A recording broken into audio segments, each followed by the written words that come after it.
Hello friends, welcome to Aadhik taste and tips.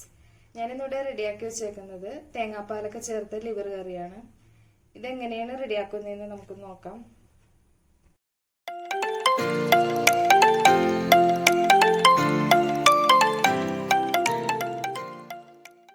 കറി റെഡിയാക്കാനായിട്ട് ഞാനിവിടെ 1/2 kilo ലിവറാണ് എടുത്തു വെച്ചേക്കുന്നത്. ഇത് നന്നായിട്ട് കഴുകി വൃത്തിയാക്കി ആവശ്യത്തിന് ഉപ്പും 1/2 ടീസ്പൂൺ മഞ്ഞൾപ്പൊടിയും ചേർത്ത് വേവിച്ചെടുക്കാം. വേവിച്ചെടുത്ത ലിവർ ഞാൻ ഈ ഷേപ്പിൽ കട്ട് ചെയ്തെടുത്ത് വെച്ചിട്ടുണ്ട്. കട്ട് ചെയ്ത് വെച്ചിരിക്കുന്ന ലിവറിൽ 1 ടീസ്പൂൺ കുരുമുളക് പൊടിയും 1 ടീസ്പൂൺ വിനാഗിരിയും ചേർത്ത് മിക്സ് ചെയ്ത് വെച്ചേക്കാണ്.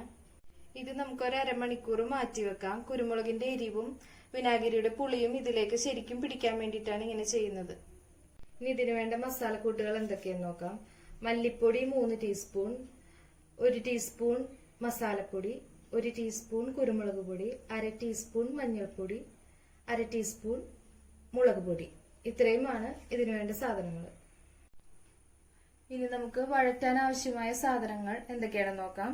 ഒരു 5 പച്ചമുളക്, ഒരു വലിയ സവാള, ചെറുതാണെങ്കിൽ 2 എടുക്കാം, ഒരു 8 വെളുത്തുള്ളി, വലിയ കഷ്ണം ഇഞ്ചി, ആവശ്യത്തിന് കറിവേപ്പില. ഇത്രയും സാധനങ്ങളാണ് നമുക്ക് വഴറ്റാൻ വേണ്ടത്. ഈ കറി റെഡിയാക്കാനായിട്ട് 1 മുറി തേങ്ങയുടെ പാലാണ് നമുക്ക് ആവശ്യം. അതിനായിട്ട് ഞാനിവിടെ 1-ാം പാലും 2-ാം പാലും എടുത്തു വെച്ചിട്ടുണ്ട്. ഇനി നമുക്ക് കറി എങ്ങനെ റെഡിയാക്കുന്നതെന്ന് നോക്കാം. ചട്ടി ചൂടായിട്ടുണ്ട്. നമുക്ക് ആദ്യം ഇതിലേക്ക് അല്പം എണ്ണ ഒഴിച്ചു കൊടുക്കാം.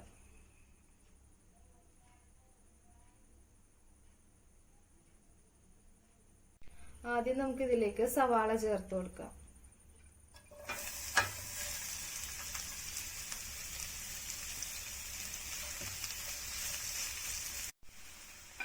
ഇഞ്ചി, പച്ചമുളക്, വേപ്പില, വെളുത്തുള്ളി എല്ലാം കൂടി ചേർത്ത് നമുക്കൊന്ന് നന്നായിട്ടൊന്ന് വഴറ്റിയെടുക്കാം.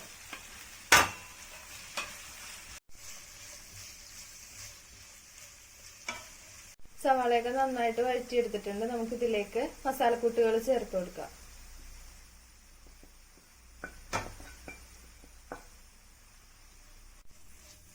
നമുക്കിതൊന്ന് നന്നായിട്ടൊന്ന് മിക്സ് ചെയ്ത് കൊടുക്കാം. എല്ലാം കൂടി മസാല ചേർത്ത് നന്നായിട്ട് വഴറ്റിയെടുത്തിട്ടുണ്ട്. നമുക്കിതിലേക്ക് 2-ാം പാൽ ചേർത്ത് കൊടുക്കാം. ഗ്രേവി നന്നായിട്ട് തിളച്ചു വന്നിട്ടുണ്ട്. നമുക്ക് നേരത്തെ കുരുമുളക് പൊടിയും വിനാഗിരിയും ചേർത്ത് മിക്സ് ചെയ്ത് മാറ്റി വെച്ച ലിവർ ഇതിലേക്ക് ചേർത്ത് കൊടുക്കാം.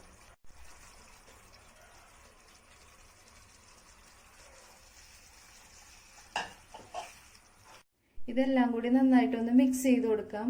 പോരാത്ത ഉപ്പും വിനാഗിരിയും നമുക്ക് ഇതിലേക്ക് ചേർത്ത് കൊടുക്കാം.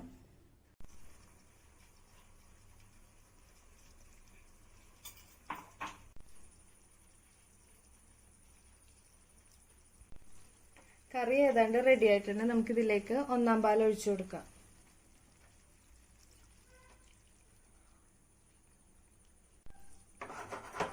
ഒന്നാം പാൽ ഒഴിച്ചതിന് ശേഷം കറി തിളപ്പിക്കരുത്. ഒന്ന് പയ്യനെ ചൂടായാൽ മാത്രം മതി, അല്ലെങ്കിൽ കറി പിരിഞ്ഞു പോകും. കറി റെഡി ആയിട്ടുണ്ട്. നമുക്കിതൊരു ബൗളിലേക്ക് മാറ്റാം. നമ്മുടെ ലിവർ കറി റെഡി ആയിട്ടുണ്ട്. ഇതെല്ലാവരും ഒന്ന് ട്രൈ ചെയ്ത് നോക്കണം. നിങ്ങൾക്ക് ഇഷ്ടപ്പെട്ടാല് ലൈക്ക് ചെയ്യുക, ഷെയർ ചെയ്യുക. ആദ്യമായിട്ടാണ് കാണുന്നതെങ്കിൽ ഒന്ന് സബ്സ്ക്രൈബ് ചെയ്യുക. നമുക്ക് വീണ്ടും അടുത്ത വീഡിയോ കാണാം. Okay, by.